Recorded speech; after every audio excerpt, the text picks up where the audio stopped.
Mes čia visai neseniai, prieš porą savaičių, išgirdome poną Kasčiūną pas Algį Ramanauską greitai kanale kartu su Liaudansku Svaru, svarstant, kad komendantūrose besitreniruojantis vyrai turėtų mokytis ir šaudyti į kitaminčius bendrapiliečius. Nelojalius, jie sakė, o nelojalumą apibrėžė, kalbėdami apie tuos, kurie kalba, jog ne viskas vienareikšmiška visokiose dideliuose konfliktuose. Pone, jūs turbūt žiūrėjot laidą. Pirmiausia, dėkoju už kanalo reklamą. Tai matyt, visi bus proga susipažinti, turim podcastą.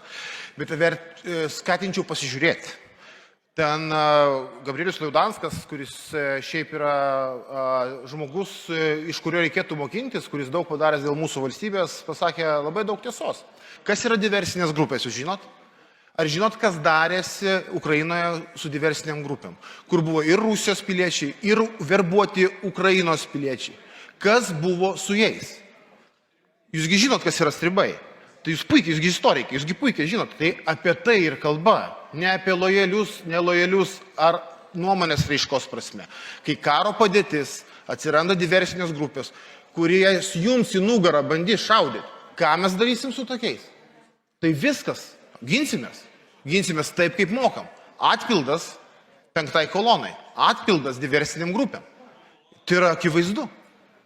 Tai šitoj vietoj siūlau suprasti, ką reiškia gynyba. Šiandien ministrai pristatė komendantūrų projektą įteisinimą įstatymą.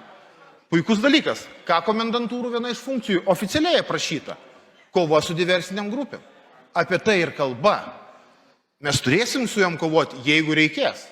Ir kovosim griežtai, ne su duona ir druska. Čia nežinau, gal jūs norite juos sutikinėti su duona ir druska, aš tikrai to nesiruošiu daryti. Ir man atrodo, ir jūs nesiruošiate to daryti. Tai apie tai ir kalba. Tai kitą kartą labai siūlyčiau nepasiduoti propagandai, o nueiti, pasižiūrėti visą laidą ir pamatyti, apie ką mes kalbam.